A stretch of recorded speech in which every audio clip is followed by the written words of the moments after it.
Hello दोस्तों, स्वागत है आपका मेरे यूट्यूब चैनल परीक्षा प्लान में। तो कैसे हैं आप लोग? आई होप अच्छे होंगे। तो क्लास 7 की बुक कंप्लीट हो चुकी है। आज से क्लास 8 की बुक पढ़ेंगे। क्लास 6 भी मैं कंप्लीट पढ़ा चुकी हूँ। प्लेलिस्ट बनी हुई है जहाँ पर आप सभी वीडियो एक साथ प्राप्त कर सकते हैं।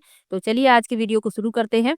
वीडियो देखने के बाद यदि आपको अच्छा लगे तो वीडियो को लाइक और शेयर कीजिएगा, और यदि आप चैनल पर नए हैं तो चैनल को सब्सक्राइब कर लीजिए। और इन किताबों को पढ़ना इसलिए जरूरी है क्योंकि रीट लेवल 2 में जो एसएसटी के क्वेश्चन पूछे जाते हैं वो इन्हीं किताबों से पूछे जाते हैं। तो चलिए वीडियो को शुरू करते हैं। एग्जाम में समय बहुत ही कम बचा हुआ है, तो मेरा प्रयास है कि मैं एक वीडियो में ज़्यादा से ज़्यादा लेसन कंप्लीट करवा दूं, ताकि ये 2 वीडियो में ही क्लास 8 कंप्लीट हो जाए। तो चलिए वीडियो को शुरू करते हैं। अध्याय 1 है 18वीं सदी का राजस्थान। लिखा है, मराठा शक्ति को सर्वप्रथम शिवाजी ने संगठित किया। औरंगजेब की मृत्यु के पश्चात मराठा शक्ति ने उत्तर भारत में विस्तार की नीति अपनाई, जिससे वे मालवा व गुजरात में आक्रमण करने लगे। मराठों का मालवा व गुजरात पर आक्रमण राजस्थानी शासकों के लिए चिंता का विषय बन गया। राजस्थान में सर्वप्रथम 1711 ईस्वी में मराठों ने मेवाड़ में प्रवेश किया। 1720 ईस्वी में पेशवा बाजीराव ने मराठा ध्वज अटक से कटक तक फहराने का लक्ष्य निर्धारित किया। अतः उत्तरी भारत की ओर मराठा अग्रसर होने लगे। 1726 ईस्वी में मराठों ने कोटा व बूंदी पर आक्रमण किए। तो ये कुछ सन हैं जो आपको याद रखने हैं। यदि प्रश्न बनेंगे तो यहीं से पूछ लिए जाएंगे। इसके पश्चात 1728 ईस्वी में डूंगरपुर बांसवाड़ा के शासकों ने खिराज देना स्वीकार किया। 22 अप्रैल 1734 ईस्वी में मराठों ने बूंदी के शासक बुद्ध सिंह को पुनः वहां का शासक बना दिया। यह मराठों का राजस्थान की राजनीति में प्रवेश। इसके पश्चात 1728 ईस्वी में डूंगरपुर बांसवाड़ा के शासकों ने खिराज देना स्वीकार किया। 22 अप्रैल 1734 ईस्वी में मराठों ने बूंदी के शासक बुद्ध सिंह को पुनः वहां का शासक बना दिया। यह मराठों का राजस्थान की राजनीति में प्रथम हस्तक्षेप था। इससे यहाँ के शासक भयभीत होने लगे। उन्होंने मराठों के विरुद्ध कोई ठोस नीति बनाने का निर्णय लिया। सबसे पहले बताया जा रहा है होरड़ा सम्मेलन के बारे में। तो चलिए पढ़ लेते हैं, क्या है होरड़ा सम्मेलन। तो लिखा है, राजस्थान के राजपूत राजाओं ने मराठों की बढ़ती शक्ति को रोकने के लिए 17 जुलाई 1734 को होरड़ा भीलवाड़ा में एक सम्मेलन बुलाया, जिसकी अध्यक्षता मेवाड़ के महाराणा जगत सिंह द्वितीय ने की। ये आपको याद रखना है, क्योंकि मराठों के कारण जो राजस्थान के राजपूत राजा थे वो भयभीत होने लगे थे। तो उन्होंने क्या किया, इनकी बढ़ती शक्ति को रोकने के लिए 17 जुलाई 1734 को होरड़ा में एक सम्मेलन बुलाया, जिसकी अध्यक्षता की मेवाड़ के महाराणा जगत सिंह द्वितीय ने। ये आपको याद रखना है। आगे लिखा है, इसमें आमेर के सवाई जय सिंह, जोधपुर के अभय सिंह, नागौर के बख्त सिंह, कोटा के महाराव दुर्जन साल आदि शासकों ने भाग लिया। आगे लिखा है, इस सम्मेलन में एक अहदनामा तैयार किया गया, जिसमें यह निश्चित हुआ कि सभी एक दूसरे के साथ मिलकर रहेंगे। एक का शत्रु व मित्र दूसरे का शत्रु व मित्र होगा। कोई भी नई योजना सभी मिलकर निश्चित करेंगे। वर्षा ऋतु के समय, वर्षा ऋतु के पश्चात रामपुरा में भी सभी एकत्र होंगे, किंतु ये सभी शर्तें कागज तक ही सीमित होकर रह गईं। इसकी कोई पालना नहीं की गई। यानी कि ये एक अहदनामा तैयार किया गया, जिसमें ये कहा गया कि सभी लोग संगठित होकर कार्य करेंगे, मिलकर रहेंगे। एक का शत्रु दूसरे का भी शत्रु होगा, एक का मित्र दूसरे का भी मित्र होगा। कोई भी यदि नई योजना बनाई जाएगी तो सभी मिलकर निश्चित करेंगे। लेकिन ये जो शर्तें थी ये सिर्फ कागज पर ही लिखी रह गईं, किसी ने इसका पालन नहीं किया। आगे लिखा है, राजपूत शासक जाति, भाषा, रीति रिवाज, परंपरा की दृष्टि से समान थे, फिर भी उनमें एकता का अभाव था। आमेर के सवाई जयसिंह की उदासीनता व निर्णयों की अस्पष्टता ने मराठों के विरुद्ध नीति को असफल बना दिया। इससे मराठों का राजस्थानी शासकों पर प्रभुत्व बढ़ गया। पेशवा बाजीराव ने राजस्थान नीति का आकलन करने के लिए अपनी माता राधाबाई को 1735 ईस्वी में राजस्थान में तीर्थ यात्रा पर भेज दिया। किसने? पेशवा बाजीराव ने। राजस्थान की नीति का आकलन करने के लिए इन्होंने अपनी माता को भेजा राजस्थान में तीर्थ यात्रा करने के लिए। आगे लिखा है, अपनी माता के सम्मान सहित सकुशल लौट आने पर पेशवा बाजीराव अगले ही वर्ष राजस्थान के दौरे पर आए और यहाँ से चौथ वसूली की। आगे बढ़ते हैं। अब लिखा है राजस्थान के उत्तराधिकार संघर्ष में मराठा भूमिका। लिखा है 18वीं शताब्दी में राजस्थान के राजपूत शासकों ने उत्तराधिकार के लिए संघर्ष होने लगा।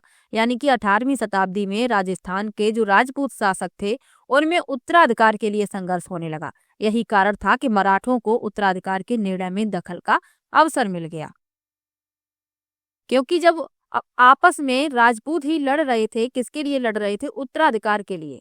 तो मराठों ने सोचा कि हमें इसमें दखल देना चाहिए, यानी कि उत्तराधिकार के निर्णय लेने में दखल का उन्हें अवसर मिल गया। आगे लिखा है जयपुर उत्तराधिकार संघर्ष। उदयपुर के महाराणा अमर सिंह द्वितीय की पुत्री चंद्र कुंवर बाई का विवाह सवाई जयसिंह के साथ 1708 ईस्वी में इस शर्त पर हुआ कि मेवाड़ की राजकुमारी से उत्पन्न पुत्र ही जयपुर के सिंहासन पर बैठेगा। 1743 ईस्वी में सवाई जयसिंह की मृत्यु हो गई। तब मेवाड़ की राजकुमारी चंद्र कुंवर बाई से उत्पन्न पुत्र माधव सिंह ने अपने मामा महाराणा जगत सिंह द्वितीय के सहयोग से सवाई जयसिंह के ज्येष्ठ पुत्र ईश्वर सिंह को चुनौती दी। आगे लिखा है मराठा सरदार मल्हार राव होलकर द्वारा माधव सिंह का पक्ष लिया गया। ईश्वर सिंह व माधव सिंह के मध्य राजमहल और बगरू के युद्ध हुए।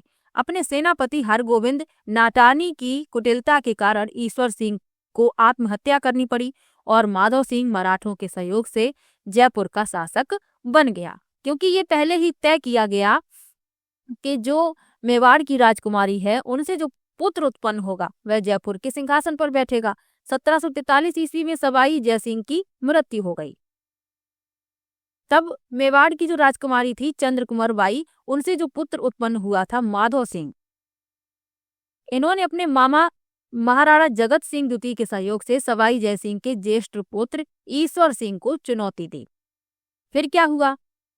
फिर हुआ कि मराठा सरदार मल्हार राव होलकर द्वारा माधव सिंह का पक्ष लिया गया। ईश्वर सिंह और माधव सिंह के मध्य राजमहल और बगरू के युद्ध भी हुए और अपने सेनापति हरगोविंद नाटारी की कुटिलता के कारण ईश्वर सिंह को आत्महत्या करनी पड़ी और माधव सिंह मराठों के सहयोग से जयपुर का शासक बन गया। आगे बढ़ते हैं। लिखा है जोधपुर उत्तराधिकार संघर्ष। जयपुर की भांति जोधपुर में भी मराठों ने हस्तक्षेप किया। वहां भी राम सिंह और बख्त सिंह के मध्य उत्तराधिकार संघर्ष प्रारंभ हो गया। दोनों ही मराठा सहायता के प्रयासों में जुट गए। पेशवा सिंधिया व होलकर के हस्तक्षेप बढ़ गए। अंततः राम सिंह को राज्य का आधा भाग मिल गया।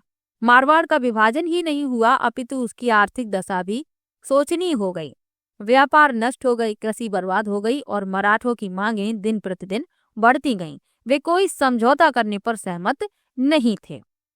आगे बढ़ते हैं। लिखा है मेवाड़ में उत्तराधिकार संघर्ष। तो उत्तराधिकार के लिए संघर्ष चल रहा था और इसका फायदा उठा रहे थे मराठा।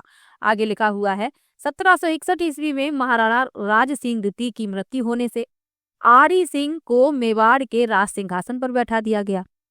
इसके कुछ समय बाद मेवाड़ गद्दी के भी दो दावेदार हो गए थे, एक आरी सिंह व दूसरा रतन सिंह। दोनों ने मराठों से सहायता प्राप्त करने के प्रयास किए। परिणाम स्वरूप गृह युद्ध में मराठा हस्तक्षेप होने लगा, जिससे मेवाड़ की सामाजिक, सांस्कृतिक, आर्थिक व राजनीतिक प्रगति के मार्ग अवरुद्ध हो गए। राजस्थान के शासकों के पारस्परिक वैमनस्य के कारण मराठों का हस्तक्षेप बढ़ता रहा। फलतः यहाँ का विकास अवरुद्ध होने लगा, क्योंकि गृह युद्ध में भी मराठा हस्तक्षेप करने लगे थे। आगे बढ़ते हैं।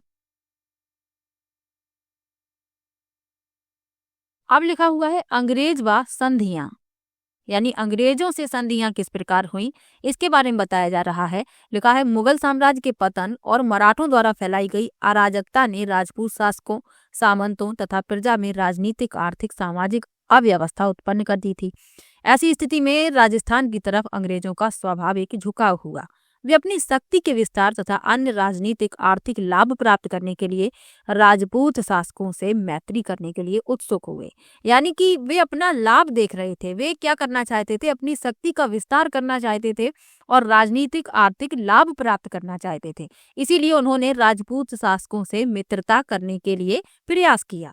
आगे लिखा हुआ है अतः 1817 से 1818 ईस्वी में राजपूत शासकों से अंग्रेज सरकार ने संधियां करनी शुरू की। आगे लिखा है राजस्थान के राज्यों में सर्वप्रथम 19 सितंबर 1803 को भरतपुर राज्य ने अंग्रेजों के साथ संधि स्वीकार कर ली। 1818 ईस्वी तक सिरोही राज्य को छोड़कर सभी राज्यों ने कंपनी का संरक्षण स्वीकार कर लिया।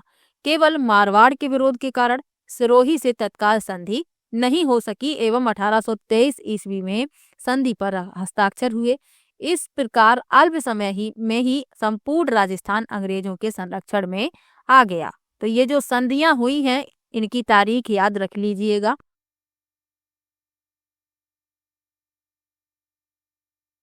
अब इन संधियों के परिणाम क्या हुए ये भी तो जानना आवश्यक है। तो परिणाम के बारे में बताया जा रहा है।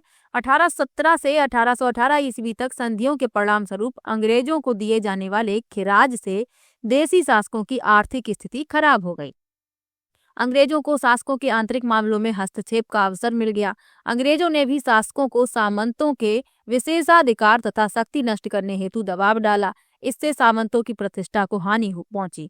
स्वदेशी व्यापार उद्योग हस्तशिल्प नष्ट होने लगे। राजस्थान में ईसाई मिशनरियों का प्रवेश होने से उन्होंने ईसाई धर्म का प्रचार करना आरंभ कर दिया। इसकी जन साधारण में तीव्र प्रतिक्रिया हुई जो आगे चलकर 1857 ईस्वी के संग्राम में परिवर्तित हो गई। तो लेसन होता है यहीं पर समाप्त। शब्दावली पढ़ लीजिए क्या क्या लिखा हुआ है। अहदनामा क्या होता है? इकरारनामा, समझौता पत्र। चौथ क्या होता है? मराठों द्वारा अन्य शासकों से लिया जाने वाला सुरक्षा कर। और खिराज क्या होता है? कृषि भूमि पर लग। तो ये लेसन यहीं पर होता है समाप्त। इसमें समझा है कि किस प्रकार से मराठा राजस्थान में मराठों ने प्रवेश किया, वे अपना हस्तक्षेप करने लगे। किस प्रकार से जो राजपूत शासक थे उत्तराधिकार के लिए संघर्ष कर रहे थे और मराठा इसका फायदा उठा रहे थे। फिर धीरे धीरे अंग्रेज भी इसका लाभ लेने लगे और अंग्रेज अपनी शक्ति का विस्तार करने के लिए राजस्थान की ओर अग्रसर हुए और उन्होंने राजपूत शासकों से संधियां की। अब अगले लेसन पर चलते हैं। अगला जो अध्याय है ये है 1857 का स्वतंत्रता संग्राम एवं राजस्थान। तो लिखा है भारत में आजादी के लिए चेतना और संघर्ष का इतिहास हमारे लिए स्मरणीय है। 1857 यह 1857 ईस्वी से शुरू होता है। 1857 ईस्वी का स्वतंत्रता संग्राम भारतीय इतिहास की महत्वपूर्ण घटना है। 1818 ईस्वी तक राजस्थान के विभिन्न राज्यों ने अंग्रेजों से संधियां कर ली थी, जिसमें यह निश्चित किया गया था कि राज्यों के आपसी विवादों का निपटारा अंग्रेज कंपनी सरकार ही करेगी। परंतु अंग्रेज कंपनी ने राज्यों के आंतरिक मामलों में हस्तक्षेप, किसानों व जनसाधारण के हितों पर कुठाराघात करके राजस्थान में कंपनी के विरुद्ध असंतोष की भावना का प्रसार किया, जिसका परिणाम क्या हुआ? 1857 की क्रांति। आगे बढ़ते हैं। लिखा है राजस्थान में 1857 की क्रांति के कारण। क्या कारण थे 1857 की क्रांति के? राजस्थान के जो कारण हैं वो बताए जा रहे हैं। तो सबसे पहले लिखा है कंपनी का राज्यों के आंतरिक शासन में हस्तक्षेप। लिखा है संधि पत्र की शर्तों की अनदेखी करते हुए अंग्रेज राज्यों के आंतरिक प्रशासन में हस्तक्षेप करने लगे। जैसे 1839 ईस्वी में जोधपुर के किले पर अधिकार, मांगरोल के युद्ध में कोटा महाराव के विरुद्ध दीवान जालिम सिंह की मदद, मेवाड़ प्रशासन में बार बार हस्तक्षेप आदि। अंग्रेजों ने राजाओं की प्रभुसत्ता समाप्त कर उन्हें अपनी कृपा दृष्टि पर निर्भर बना दिया। जबकि जो संधि पत्र था उसमें जो शर्तें दी गई थी वो अंग्रेजी जो प्रशासन था उसने अनदेखी की उन शर्तों की, और जो आंतरिक मामले थे राज्य के उनमें हस्तक्षेप करने लगे। तो एक तो यही कारण था। दूसरा कारण लिखा हुआ है राज्यों में उत्तराधिकार के प्रश्न पर असंतोष। लिखा है निसंतान राजाओं द्वारा गोद लेने संबंधी मामलों में कंपनी ने अपना निर्णय देसी रियासतों पर लादने की कोशिश की, जिसमें 1826 ईस्वी में अलवर राज्य में हस्तक्षेप कर अलवर राज्य को 2 हिस्सों में बांट दिया। 1826 ईस्वी में भरतपुर के लोहागढ़ दुर्ग को नष्ट कर पॉलिटिकल एजेंट के अधीन काउंसिल की नियुक्ति की। 1844 ईस्वी में बांसवाड़ा महारावल लक्ष्मण सिंह की नाबालगी के कारण अंग्रेजी नियंत्रण की स्थापना आदि हस्तक्षेप से कंपनी सरकार के विरुद्ध राजाओं ने असंतोष की भावना बलवती होती गई। तो एक तो कारण, दूसरा कारण जो है वह है राज्यों में उत्तराधिकार के प्रश्न पर असंतोष। तीसरा कारण क्या है? सामान्य जनता की भावना, जो आम जनता थी उसकी भावना भी 1857 की क्रांति का कारण थी। क्या लिखा हुआ है? राजस्थान में सामान्य जनता की भावना अंग्रेजों के विरुद्ध चरम पर थी। अंग्रेजों की अपनी धर्म प्रचार नीति, सामाजिक सुधार एवं आर्थिक नीतियों को यहाँ की जनता ने अपने धर्म व जीवन में अंग्रेजों के द्वारा हस्तक्षेप की संज्ञा दी। डूंग जी, जवाहर जी, लोथू जाट द्वारा नसीराबाद की सैनिक छावनी को लूटना आम जनता में बहुत ही प्रसन्नता का कारण बना। चौथा कारण लिखा हुआ है राज्यों के आर्थिक मामलों में हस्तक्षेप। लिखा है अंग्रेज कंपनी ने राज्यों के साथ खिराज वसूलने की प्रथा द्वारा आर्थिक शोषण की नीति लागू कर दी। इसके अतिरिक्त राज्यों में शांति व्यवस्था के नाम पर धन वसूली की गई। 1822 ईस्वी में मेरवाड़ा बटालियन की स्थापना, 1834 ईस्वी में शेखावाटी ब्रिगेड की स्थापना, 1835 ईस्वी में जोधपुर लीजियन का गठन, 1841 ईस्वी में मेवाड़ भील कोर की स्थापना कर कंपनी द्वारा इन सभी बटालियन के रखरखाव का खर्चा भी संबंधित राज्यों से वसूल किया गया। यानी कि जो ये बटालियन थी इनके रखरखाव का खर्चा भी किस पर डाल दिया गया? राज्यों पर। पांचवा कारण लिखा हुआ है सामंतों की, आगे लिखा हुआ है सामंतों की मनोदशा। तो 1818 ईस्वी की संधियों के पूर्व तक शासक को मुख्यतः सामंतों पर ही निर्भर रहना पड़ता था। अतः संधि के पश्चात सामंतों पर उनकी निर्भरता प्रायः समाप्त हो गई। सामंत अपनी दुखद स्थिति का उत्तरदायी मुख्यतः अंग्रेजों को ही मानते थे। अतः उनमें रोष बढ़ता गया। आउबा, कोठारिया और सलूम्बर ठिकाने इसके उदाहरण हैं। तो ये 5 कारण बताए गए हैं 1857 की क्रांति के, राजस्थान के ये कारण हैं। अब तात्कालिक कारण क्या क्या है? तात्कालिक कारण में क्या लिखा हुआ है? भारत में 1857 की क्रांति का तात्कालिक कारण एनफील्ड राइफलों में प्रयुक्त कारतूसों में गाय एवं सुअर की चर्बी का प्रयोग किया जाना था, जिन्हें प्रयोग में लेने से पहले मुंह से खोलना पड़ता था। ये एक तात्कालिक कारण था 1857 की क्रांति का, क्योंकि जो एनफील्ड राइफल थी उनमें जो कारतूस प्रयोग किए जाते थे उनमें गाय और सुअर की चर्बी का प्रयोग किया जाता था और प्रयोग में लेने से पहले उन्हें मुंह से खोलना पड़ता था। अब क्रांति का प्रारंभ कैसे हुआ ये बताया जा रहा है, चलिए पढ़ लेते हैं। लिखा है 1857 की क्रांति की शुरुआत मेरठ में 10 मई 1857 को हुई। इस समय मेवाड़, मारवाड़ एवं जयपुर में क्रमशः मेजर सावर्स, मॉक मैसन और कर्नल ईडन पॉलिटिकल एजेंट नियुक्त थे। ये सभी राजस्थान के तत्कालीन एजीजी यानी कि agent to governor general George Patrick Lawrence के अधीन थे। यहाँ पर राजस्थान में 1857 की क्रांति के समय 6 सैनिक छावनियां जो थी उनके बारे में बताया जा रहा है। नसीराबाद, इसका मुख्यालय था अजमेर रेजिमेंट, 15वीं बंगाल नेटिव इन्फेंट्री। नीमच, इसका मुख्यालय ग्वालियर था। एरनपुरा, पाली, देवली, टोंक, ब्यावर, अजमेर और खैरवाड़ा उदयपुर।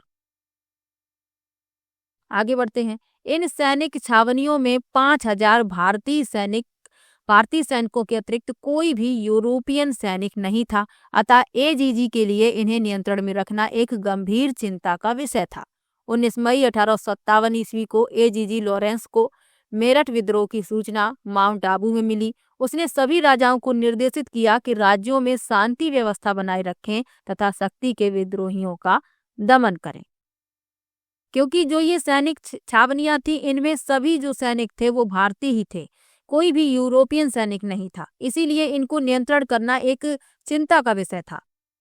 आगे बढ़ते हैं। लिखा है नसीराबाद में विद्रोह। 28 मई 1857 ईस्वी को नसीराबाद छावनी में सैनिकों ने विद्रोह कर दिया। इन भारतीय सैनिकों ने तोपखाने के सैनिक को अपनी तरफ मिलाकर तोपों पर अधिकार कर लिया। विद्रोही सैनिकों ने छावनी को लूट लिया। मेजर स्पोर्टिस वुड एवं न्यूबरी की हत्या कर सैनिकों ने दिल्ली की ओर प्रस्थान किया। तो नसीराबाद में सैनिकों ने विद्रोह कर दिया और जो तोपखाने के सैनिक थे उन्हें अपनी तरफ मिलाकर तोपों पर अधिकार भी कर लिया और जो छावनी थी उसे लूट लिया और जो मेजर स्पोर्टिस वुड और न्यूबरी थे इनकी हत्या कर दी और दिल्ली की तरफ इन्होंने प्रस्थान किया। आगे बढ़ते हैं। लिखा है नीमच विद्रोह।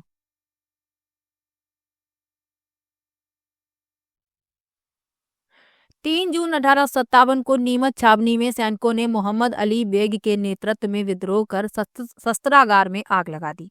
नीमच छावनी के कप्तान मैकडोनाल्ड ने किले की रक्षा का प्रयास किया, परंतु किले में तैनात सेना ने भी संघर्ष शुरू कर दिया। विद्रोही सैनिक चित्तौड़, हमीरगढ़, बनेड़ा, अंग्रेजी बंगलों को लूटते हुए साहेबपुरा पहुंचे। साहेबपुरा के जागीरदार ने विद्रोही सैनिकों के लिए रसद की आपूर्ति की। नीमच में क्रांति की सूचना पाते ही सावर्स ने मेवाड़ की एक पलटन को क्रांतिकारियों को निकालने भेजा और स्वयं नीमच की ओर बढ़ा। सावर्स ने कोटा, बूंदी तथा मेवाड़ की सेनाओं की सहायता से नीमच पर पुनः अधिकार कर लिया। आगे लिखा है एरनपुरा में विद्रोह। तो 21 अगस्त 1857 ईस्वी को एरनपुरा में विद्रोह प्रारंभ हो गया। जोधपुर लीजियन ने मोती खां, सूबेदार शीतल प्रसाद एवं तिलक राम के नेतृत्व में विद्रोह का बिगुल बजा दिया। वे क्रांति के नेताओं के आदेशानुसार दिल्ली चलो, मारो फिरंगी के नारे लगाते हुए दिल्ली की ओर चल पड़े। आउवा का ठाकुर कुशाल सिंह इन सैनिकों से मिला और इन्हें अपने साथ आउवा ले गया। आगे लिखा है आउवा में विद्रोह। तो आउवा में क्रांति का नेतृत्व ठाकुर कुशाल सिंह चंपावत द्वारा किया गया। आउवा, आसोप, आल, नियावास, लाम्बिया, गूलर, रूड़ावास परगनों के सैनिकों ने 8 सितंबर 1857 को बिठौड़ा, पाली में कैप्टन हीथकोट व जोधपुर महाराजा तख्त सिंह की संयुक्त सेना को पराजित किया। 18 सितंबर 1857 ईस्वी को क्रांतिकारियों तथा जोधपुर के पॉलिटिकल एजेंट मॉक मैसन के बीच चेलावास का युद्ध हुआ। इस युद्ध में मॉक मैसन का सिर काटकर आउवा किले के दरवाजे पर लटका दिया। ब्रिगेडियर होम्स के नेतृत्व में सेना ने जनवरी 1858 ईस्वी में आउवा पर आक्रमण कर किले पर अधिकार कर लिया। आउवा की क्रांति को आज भी लोग होली आदि के लोक गीतों के माध्यम से याद करते हैं। यहाँ पर ये एक गीत लिखा भी है कि ढोल बाजे चंग बाजे, भलो बाजे बाकियों, एजेंट को मारकर दरवाजे पर टाकियों। तो जो एजेंट था पॉलिटिकल एजेंट मॉक मैसन, तो इसके बीच युद्ध हुआ और इस युद्ध में मॉक मैसन का सिर काटकर आउवा के किले पर लटका दिया गया। चलिए आगे बढ़ते हैं। लिखा है कोटा में विद्रोह। कोटा में क्रांति की शुरुआत 15 अक्टूबर 1857 ईस्वी को लाला हरदयाल व मेहराब अली खां के द्वारा की गई। राजस्थान में सबसे ज्यादा सुनियोजित व सुनियंत्रित क्रांति कोटा में हुई। विद्रोही सैनिकों ने कैप्टन बर्टन का सिर काटकर पूरे कोटा शहर में घुमाया। कोटा के महाराव राम सिंह द्वितीय को क्रांतिकारियों के द्वारा कोटा दुर्ग में कैद कर दिया गया। उपर्युक्त स्थानों के अलावा भी राजस्थान में कई ऐसे स्थल हैं जहां से क्रांति का शंखनाद हो रहा था, जैसे बनेड़ा, कोठा, रिया आदि क्रांतिकारियों के शरण स्थल बने हुए थे। तो कई जगह क्रांति का बिगुल बजा और यहाँ पर जो स्थल बताए गए हैं इनके अलावा भी जैसे बनेड़ा, कोठारिया, ये सब भी क्रांतिकारियों के शरण स्थल बन गए थे। अब लिखा है क्रांति का समापन, यानी कि क्रांति समाप्त कैसे हुई, चलिए पढ़ लेते हैं। लिखा है जून 1858 ईस्वी तक अंग्रेजों ने अधिकांश रियासतों पर पुनः अपना नियंत्रण स्थापित कर तात्या टोपे, कोटा के क्रांतिकारी जयदयाल तथा मेहराब अली खां को फांसी पर चढ़ा दिया। क्योंकि अंग्रेज जो थे इन्होंने अपना जो नियंत्रण था रियासतों पर पुनः स्थापित कर लिया था 1858 जून 1858 ईस्वी तक। और जो इन्होंने जिन लोगों को पकड़ लिया था, तात्या टोपे, कोटा के क्रांतिकारी जयदयाल, मेहराब अली खां, इन सबको फांसी पर लटका दिया गया। अब 1857 की जो क्रांति थी इसकी असफलता के क्या कारण थे? क्रांति असफल रही तो इसके क्या कारण थे? ये कारण यहाँ पर बताए जा रहे हैं। तो लिखा है 1857 ईस्वी का स्वाधीनता आंदोलन राजस्थान में पूरी निष्ठा और जोश के साथ चला, परंतु निम्न कारणों से इसे अपेक्षित सफलता नहीं मिली। क्या कारण थे? पहला लिखा है अधिकांश राजा महाराजाओं द्वारा अंग्रेजों को भरपूर सहयोग प्रदान किया गया, जबकि इन्हें अंग्रेजों का सहयोग नहीं करना था, लेकिन फिर भी जो राजा महाराजा थे इन्होंने अंग्रेजों को भरपूर सहयोग दिया। और दूसरा कारण क्या लिखा है? क्रांति समय से पूर्व ही प्रारंभ हो गई, जो तिथि तय की गई थी उसके पहले ही क्रांति शुरू हो गई। एक तो पहला असफलता का कारण यही समझ लीजिए। आगे लिखा है क्रांति की शुरुआत कुछ सीमित स्थानों पर हुई। कोटा, नसीराबाद, भरतपुर, धौलपुर, टोंक आदि में विद्रोह अलग अलग समय पर शुरू हुआ। कुशल एवं संगठित नेतृत्व का अभाव था। आगे लिखा है राजस्थान के क्रांतिकारियों में परस्पर तालमेल नहीं था, इनके पास साधनों का अभाव था। मारवाड़, मेवाड़ व जयपुर आदि के शासकों ने तात्या टोपे को सहयोग नहीं किया, यानी कि तात्या टोपे का सहयोग नहीं किया। तो इसीलिए क्रांति जो है असफल रही। यही कुछ कारण है क्रांति के असफलता के। अब क्रांति के परिणाम क्या हुए, चलिए क्रांति के परिणाम भी पढ़ लेते हैं। 1857 की क्रांति से आपको एक प्रश्न जरूर मिलेगा, पहले भी पूछा गया है और इस वर्ष भी पूछा जा सकता है। तो यहाँ पर राजस्थान के बारे में बताया जा रहा है कि राजस्थान में क्या कारण थे असफलता के और कहाँ कहाँ पर क्रांति की शुरुआत हुई, और भी जो जगह है वहां से भी आपको पढ़ लेना है क्योंकि क्रांति पूरे देश में हुई थी। चलिए पहले यहाँ पढ़ लेते हैं। लिखा है क्रांति के परिणाम। तो राजस्थान के शासकों ने क्रांति के प्रवाह को रोकने के लिए पर्याप्त प्रयास किए। ब्रिटिश सरकार ने राजाओं को अंग्रेजी शिक्षा देना प्रारंभ किया। यही नहीं, पुरस्कार देना व उपाधियां देना भी शुरू किया। आगे लिखा है सामंतों ने अंग्रेजों के विरुद्ध संघर्ष किया था, इसलिए क्रांति की समाप्ति के पश्चात अंग्रेजों ने सामंत वर्ग की शक्ति को समाप्त करने की नीति अपनाई। अंग्रेजी शिक्षा पद्धति का विस्तार किया गया ताकि नौकरशाही में अंग्रेजी शिक्षा प्राप्त अनुभवी एवं स्वामी भक्त व्यक्तियों की भर्ती की जा सके। अंग्रेजों ने अपने सैनिक व व्यापारिक हितों की पूर्ति के लिए यातायात के साधनों का विकास किया। 1857 की क्रांति भले ही अपने उद्देश्यों को प्राप्त न कर सकी, परंतु इसने ब्रिटिश साम्राज्यवाद की जड़ों को हिलाकर रख दिया। यह क्रांति आगे की पीढ़ियों के लिए प्रेरणा स्रोत बनी, जो 1947 ईस्वी में भारत की आजादी में महत्वपूर्ण सोपान सिद्ध हुई। तो 1857 की क्रांति के बारे में आपको बता दिया, क्या कारण थे, कहाँ से शुरुआत हुई, असफलता के क्या कारण थे, परिणाम क्या हुए, ये सब पढ़ लिया आप लोगों ने। लेसन यहीं पर समाप्त होता है। शब्दावली और पढ़ लीजिए। विद्रोह क्या होता है, बगावत। दमन क्या होता है, बलपूर्वक शांत करना। छावनी क्या होती है, सैनिकों का डेरा। और एजीजी गवर्नर जनरल का प्रतिनिधि। तो ये लेसन यहीं पर समाप्त होता है। चलिए नेक्स्ट लेसन पर चलते हैं।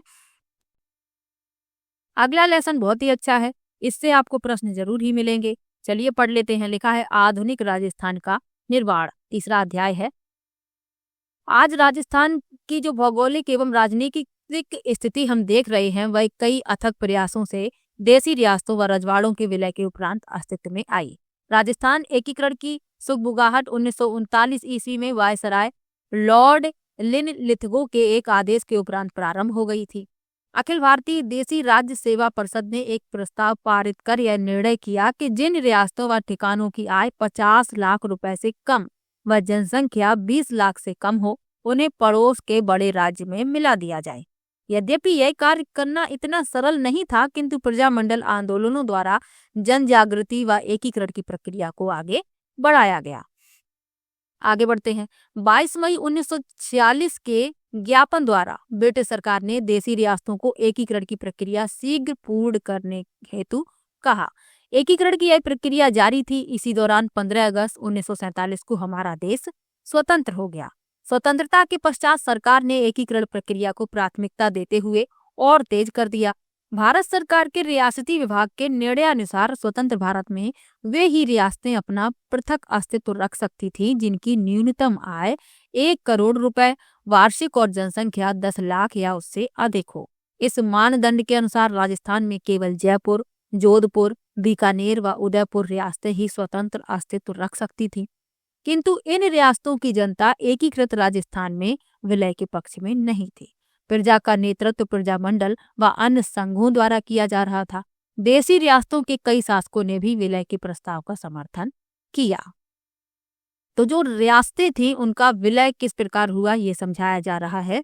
तो सबसे पहले लिखा है एकीकरण से पूर्व का राजस्थान, यानी कि जब रियासतों का एकीकरण नहीं हुआ उसके पूर्व का राजस्थान कैसा था, फिर बाद का राजस्थान कैसा हुआ, इसके बारे में बताया जा रहा है। तो लिखा है एकीकरण से पूर्व का राजस्थान।